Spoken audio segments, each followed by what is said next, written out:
Na mtazamaji wa Trend TV bwana, mmoja kati ya habari ambazo sasa hivi huko mtandaoni zimeanza kumeke headline ni hii habari mpya kabisa ambayo ameonekana msanii Ali Kiba akiwa yuko studio na mmoja kati ya wasanii ambao alikuwepo katika record label ya WCB.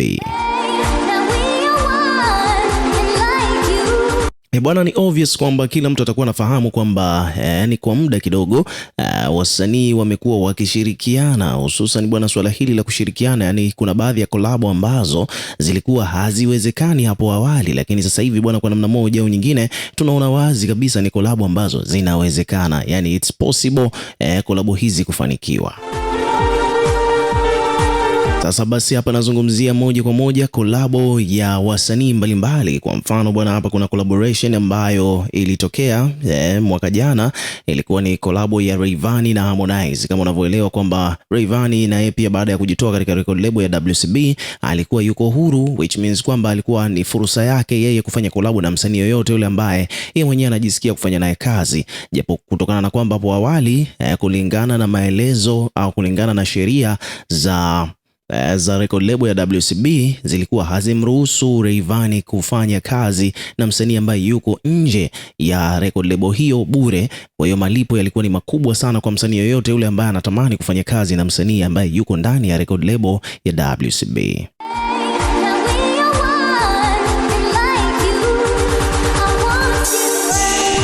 So hivyo ndivyo mambo yalivyo bwana. Kwa hiyo kwa kifupi ni kwamba WCB bwana kidogo ilikuwa ina mikakati mizito, ilikuwa iko na boundaries za hali ya juu kuzuia wasanii wake kufanya kazi na msanii mwingine yeyote yule ambaye yuko nje ya record label hiyo bila kuwepo kwa malipo ambao wenyewe walikuwa wameyaweka. Sasa basi ikapelekea wasanii wengi sana wa WCB kufanya nao collab, au wao pia kufanya collab na msanii ambaye yuko nje ya record label ilikuwa kidogo ni ngumu mno.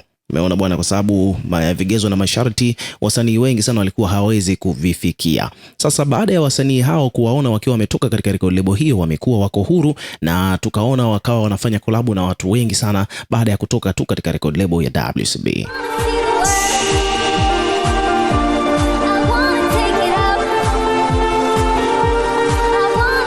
Kama unakumbuka vizuri bwana, hata Harmonize naye pia alipotoka WCB moja kwa moja tukamwona akiwa amefanya kazi na Nandy na Lady JD, Q Chilla na wasanii wengine wengi sana. Lakini pia Rayvanny naye pia the same, alivyotoka WCB tumemwona akifanya kazi na wasanii kibao akiwemo mpaka Ali Kiba ambaye tunafahamu kwamba alikuwa ni mshindani wa Diamond kwa muda mrefu sana, jambo ambalo tunafahamu kwamba iwapo kama Rayvanny angekuwa yuko WCB bado swala la yeye kufanya collab na Ali Kiba ni kitu ambacho kilikuwa hakiwezekani hata kidogo.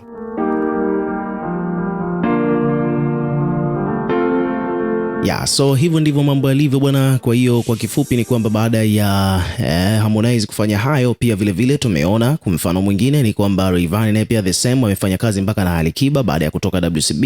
Lakini pia tumemwona Mbosso Kani naye alivyotoka tu WCB akaenda kufanya kazi na Harmonize na wasanii wengine kibao. Umeona bwana, lakini kikubwa zaidi ambacho sasa hivi hapa kimemeke headline ni kwamba siku chache zilizopita Mbosso alikuwa ametoka kufanya kazi na Harmonize Konde Boy na ngoma inakwenda kwa jina la Leo, moja kati ya ngoma ambazo zimepokelewa vizuri sana katika industry. Wadau wengi sana wamefurahishwa na ngoma hiyo, hususan ukizingatia kwamba Harmonize na Mbosso ni moja kati ya wasanii ambao wanasifiwa zaidi hapa Tanzania katika swala zima la ubora katika masuala ya uandishi.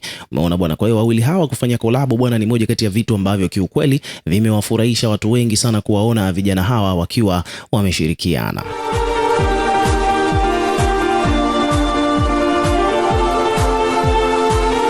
Lakini pia vile vile jambo ambalo lingine ambalo tumelishuhudia huko mtandaoni bwana ni kwamba tumeona wazi kabisa bwana, baada ya collaboration ya Harmonize na Mbosso, sasa hivi tena nakuja collaboration nyingine ambapo Mbosso bwana tumemwona akiwa yuko studio za Kings Music Record akiwa yuko kule kwa ajili ya kurekodi. Yani kuna project inakuja baada ya Mbosso kushirikiana na Harmonize na matokeo kuwa positive. Basi vile vile tunamwona Mbosso ameamua sasa kushirikiana na Ali Kiba na nadhani watu wengi sana wamefurahishwa na hili kutokana na kwamba tunafahamu Ali Kiba ni mkali wa melody, lakini pia upande wa pili Mbosso ni moja kati ya waandishi bora zaidi hapa Bongo. Kwa hiyo kama wakifanya collaboration obviously lazima kazi itakuwa kali.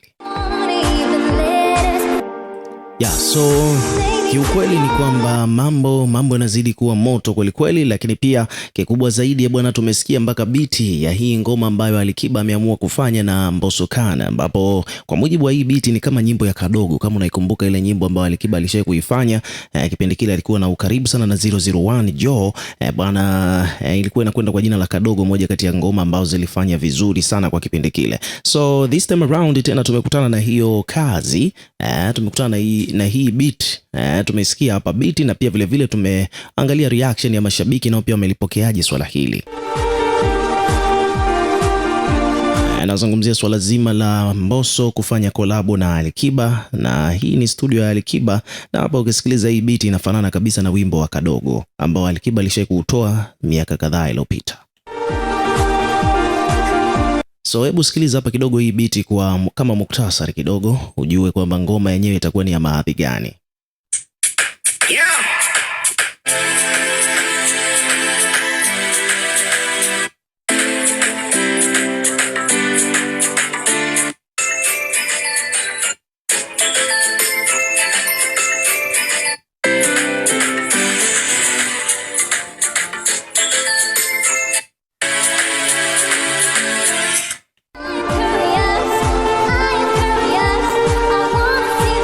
So hapa bwana, kuna page mbalimbali zimekuja kuripoti kuhusiana na habari hiyo. Kwa mfano hapa kuna page wameandika kwamba bwana, mashabiki wa Bongo Flava wanashuhudia kile tunachoweza kusema kilikuwa kinasubiriwa kwa hamu, taarifa ya kwamba Alikiba na Mbosso wako studio wakijiandaa kuachia kolabo yao ya kwanza. Ni moja kati ya habari ambayo imewafurahisha mashabiki wengi ambao wanawakubali wasanii hawa.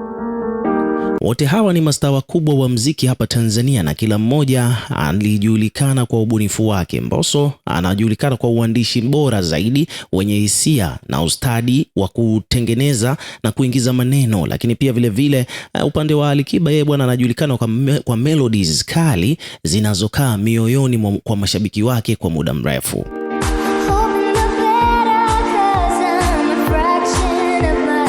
Hali hii bwana inaongeza matarajio chanya kwamba kolabo hii inaweza kuwa au kuibuka kama mojawapo ya ngoma kubwa zaidi kwa mwaka huu hapa 2026. Ingawa wimbo huu bado haujatambulishwa rasmi kwa mashabiki, lakini tunatarajia kwamba ushirikiano huu utavuka mipaka ya Tanzania na kuibuka kama wimbo utakao burudisha Afrika Mashariki na zaidi ya Afrika Mashariki kwa ujumla. Na ni wazi kwamba iwapo kama Alikiba na Mbosso watawekeza nguvu zao kwenye promotion kutangaza wimbo huu pale baada ya kutoka, basi wimbo huu bwana unaweza kuwa ni moja kati ya ngoma ambazo zitakazozungumziwa zaidi kwa mwaka huu hapa 2026.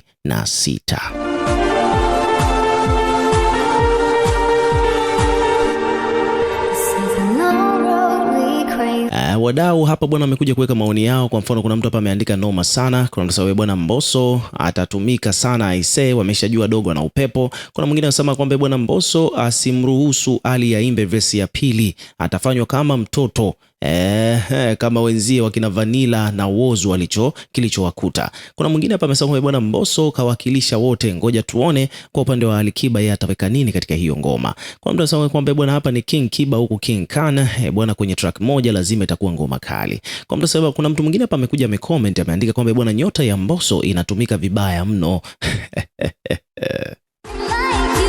Mambo hayo bwana, ukiwa kama mdau na wewe pia tuwekee maoni yako katika comment section, tutakuwa tukisoma na kureplay kila comment ambayo utakuwa unaiona, lakini pia hakikisha una subscribe kwa ajili ya kupata update zaidi.